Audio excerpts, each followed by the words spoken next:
nation and all over the world. This next round is 2 5-minute rounds in the semifinals of the KHK World Championships, with the winner facing Mohammed the latest Fakardine in the finals right after Hamza Kuhaji's fight at the end of the night. Let's meet our warriors. Your first warrior, fighting out of the blue corner.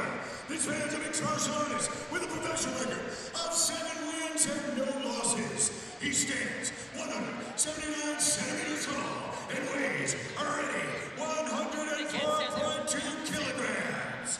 Representing King Gojo Warrior Tribe and fighting out of Russia, please welcome Azamat, the professional Murzakanov.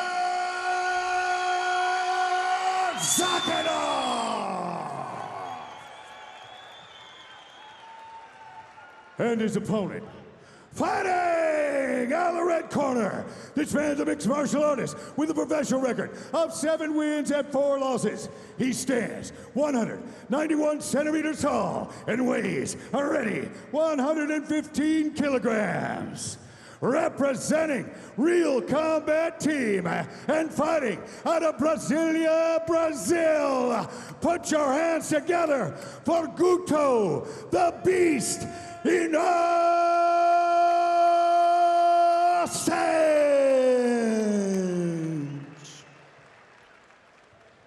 Your referee is Aiden Marin. Murzakanov, here's your dear tale of the tape, the 39-year-old Murzakanov. He is the lighter fighter, but that Zambo background, he's beaten some of the most elite fighters in the world, 7-0, taking on 7-4 Guto Inocente. And as you were saying, Phil, in the walkout, defended his world kickboxing title last Saturday night. But something you astutely pointed to was the movement of Murzakanov. He has that almost karate style darting in and out. And as a southpaw, if he goes level change to overhand left, it could be good night for Inocente. Respect by both men being shown thus far, because they are fully aware both of them will turn off your lights with one shot. There's that overhand left. Murzakanov just need to be careful. He just almost ducked his head a little as he came in and changed his level, looking for that takedown. And wide base and spread here by Inocente. That was beautiful chain attacks. He went from the overhand left, almost faked that, ducked under into the takedown. I'd like to see him try and establish both underhooks here. Good defense from Inocente. In that 50-50 position, both men have an overhook, both men have an underhook. And Guto using his size now to pin Murzakanov against the cage. And I was going to allude to that, Phil. 253, Inocente came in at, well, 229. Murzakanov, and big discrepancy in weight class and size. You only have to look at them standing side by side to see that. This is where you would have wanted it. This is absolutely a critical moment in this fight. Absolutely 100%. If the professional can take his man down and keep him down, he's going to win this fight. He is the superior wrestler. And what he's trying to do now so expertly is elevate those legs above the hips so that Inocente can't get any purchase on trying to get up. But Inocente doing the right thing, trying to butt scoot against the cage and use it to wall work. Trying with that butterfly sweep to elevate. Murzakanov wise to it, just needs to step over into half guard. And I think if he establishes that half guard position, he would have just rained down blows. But good work from Inocente to get the guard back.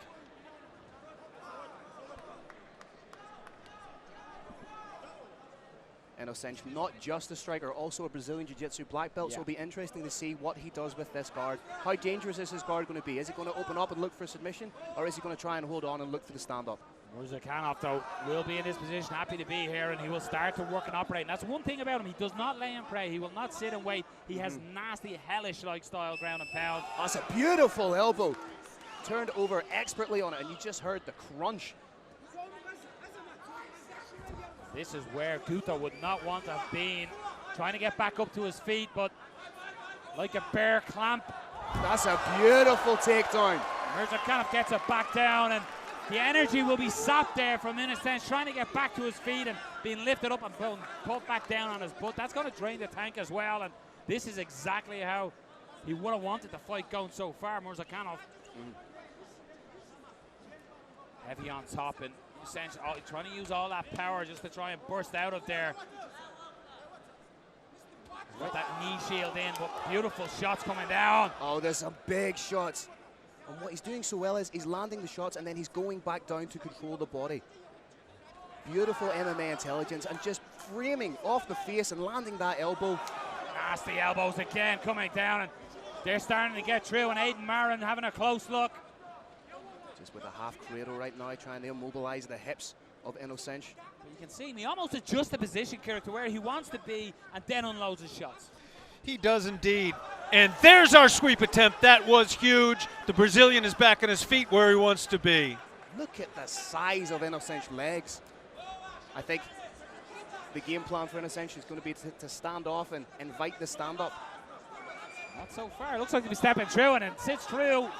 Almost Damian Maia-esque, sitting through into that single leg, but here we go, back on the feet. Nice limp leg. What will that grappling have done now to the speed of Inocente? He looks a little tired, them muscles filling up.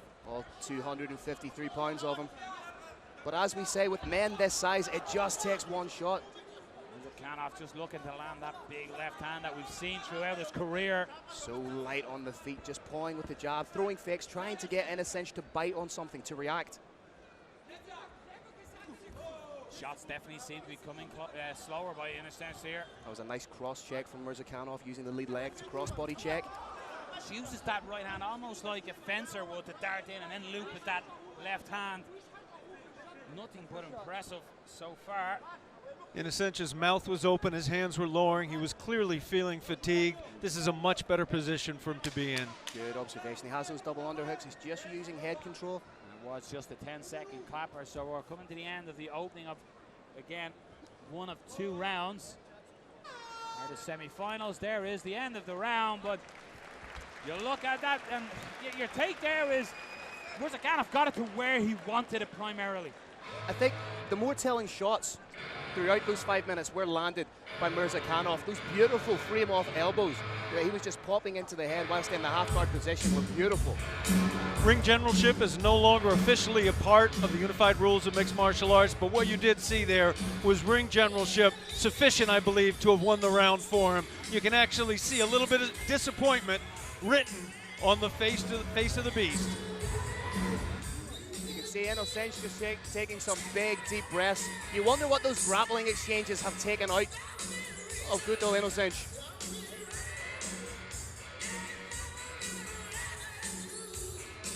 What does Guto Inocente need to do as we look at the replays here of the big takedowns by Murzakanov?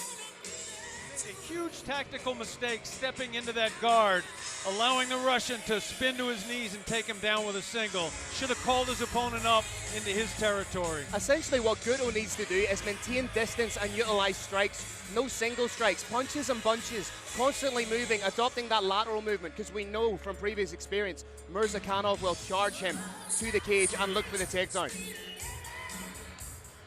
Beautiful show of respect. Big head kick from Guto to open up.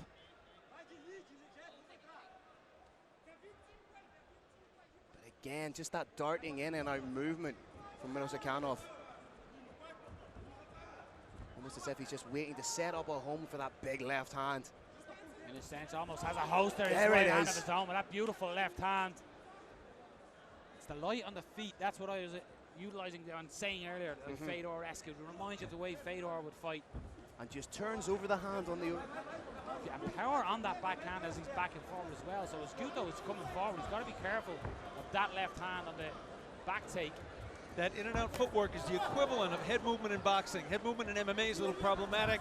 You can get stuffed with a front headlock, a knee can come up and catch you, but you can move your head very effectively in this sport through your feet. Nice chain work, and he's in on the takedown. Can he get this?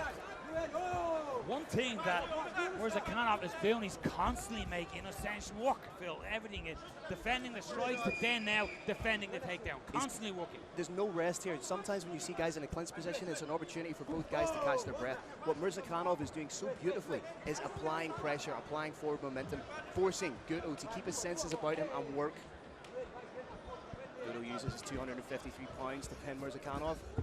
Beautifully torn by Murzakanov. Watch out for the elbow here. He's just framed off on the fence.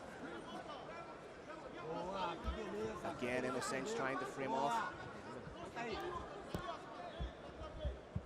right in front of us here in commentary. And it's all positional work by Murzakanov. You almost feel everything he does is like a chess player just moving a pawn into a position to put Guto where he wants them. There's no wasted energy, Noah, and that's what I think so interesting about what he's doing here. He knows exactly what he's trying to do here. He has that underhook. He's trying to work in for the second, and he's landing enough shots to keep himself honest. The Russian won the hand fighting. He's winning the giraffe fight with the heads now. The referee is just going to separate them. Not seeing enough was Aiden Marin.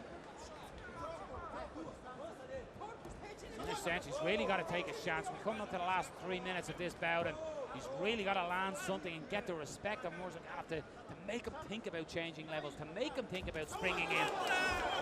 Nice work in the clinch, but a quick break from Inocente. The question mark kick there was Inocente, and he needs more of that. But a beautiful right hand followed by a left by the Russian. And you can see he's just constantly working him to get his back against the cage. Expect to see him close distance and shoot. But how that is landing, Kerrick, is he's setting up like going for the takedowns. He's making Inocente think he's coming in for a takedown. He paused the right hand and then comes with that left. Guto's problem is he's got knockout power, and it doesn't take a lot of energy, but in order to set up that knockout power, it does take a lot of energy, and he doesn't have it right now. His arms are heavy, his legs are flat. He's struggling in this fight hard. His bell rung a couple of times there. Beautiful combinations, as you said, to waste no energy. Uses that combination to get in and clasp, and again, keep Guto working. It's almost while he's throwing that overhand left, he's already changed levels before it lands and is working for that takedown. And there it is, beautiful takedown. That could be a big part of this fight that saps away any thought that Guto Inocente had of potentially turning this tide. Guto Inocente is going to, I believe, is going to try and keep his feet closed, control his opponent's head, and try and catch his breath. Beautiful elbows here. Just right down the middle, beautiful, yeah, no. Guto seems like he's just trying to wrap Murzakanov up and try and force a stand-up. Both men, as you can see, both men very slippery at this stage of the fight as well. So difficult to trap that arm with the lubrication that the sweat will allow.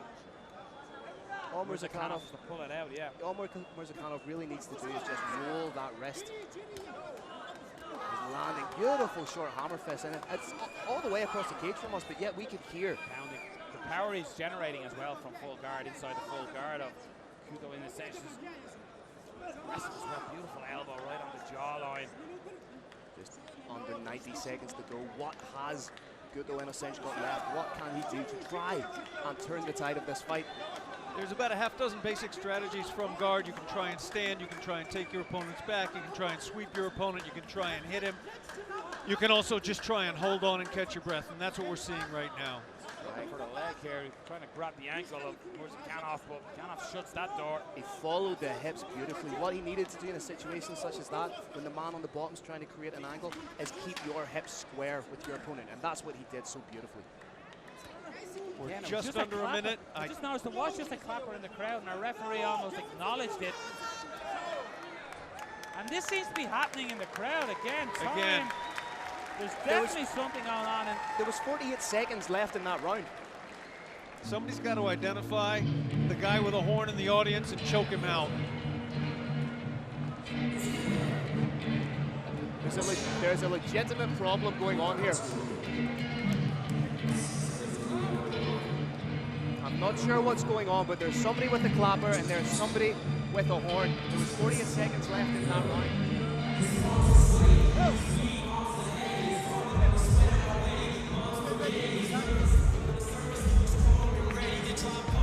But he keeps on forgetting what he wrote down. The whole crowd goes so loud. He opens his mouth, but the words won't come out. He's choking how? Everybody's choking now. The clock's run out. Time's up. So Bill, I just went away from the desk there because there's somebody in the crowd who has a clapper and an air horn in the crowd, and our referees, to their credit, they're busy umpiring the fight, refereeing the fight. Well, they're doing exactly what a referee should do. If a referee hears the clapper, that's their indication that it's going to finish in 10 seconds. When they hear the horn, they get involved and call an end to the round. I'd almost say this needs to be announced within the building for whoever is doing this to stop. It's essentially like going to a football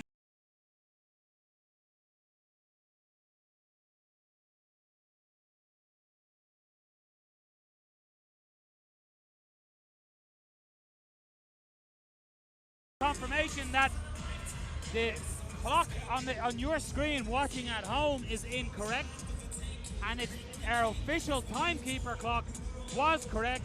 That was a 5-minute round. And I wonder, was that the case in the opening rounds, which we called out the referee that he made this error due again to officiating, hearing a clapper, hearing a horn.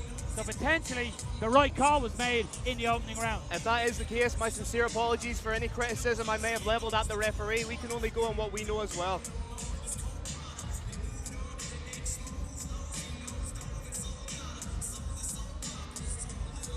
But beyond that drama, Nolo Keep, let's talk about that fight. Yeah. For me, what we've seen was beautiful chain attacks from Murzakanov.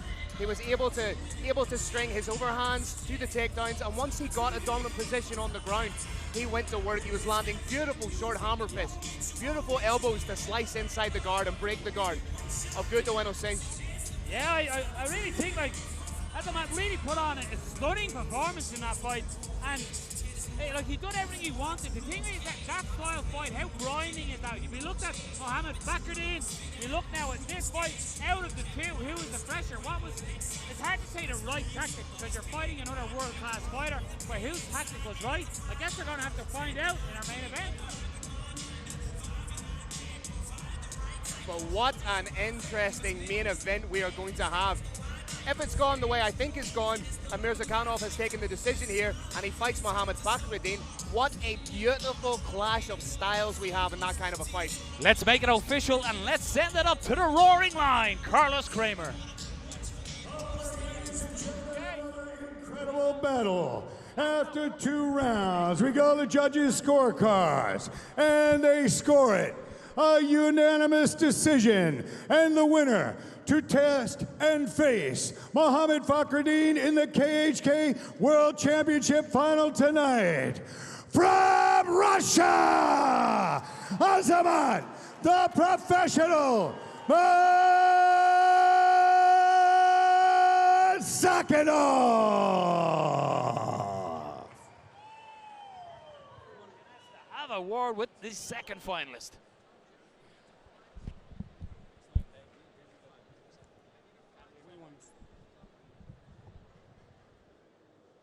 Sir, congratulations on a tremendous victory. You are 15 minutes away from fighting for the most valuable prize in sports and $100,000. Can you tell the assembled crowd and brave nation how you think the fight with Mohamed Fakhreddin is going to go?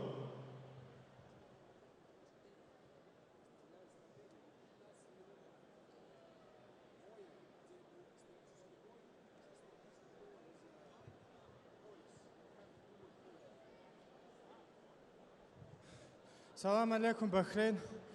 Я очень рад сегодня здесь находиться на таком грандиозном турнире. Я готов драться все 15 минут и в стоке, и в борьбе, так что мне без разницы, как это будет проходить. Assalamu alaikum, Bahrain. I love to be here. This is a great country. Thank you for a warm welcome. It doesn't matter to me. I can do 15 minutes standing up, 15 minutes on the ground. Bring it. Ladies and gentlemen, this is going to be your final fight of the night. The professional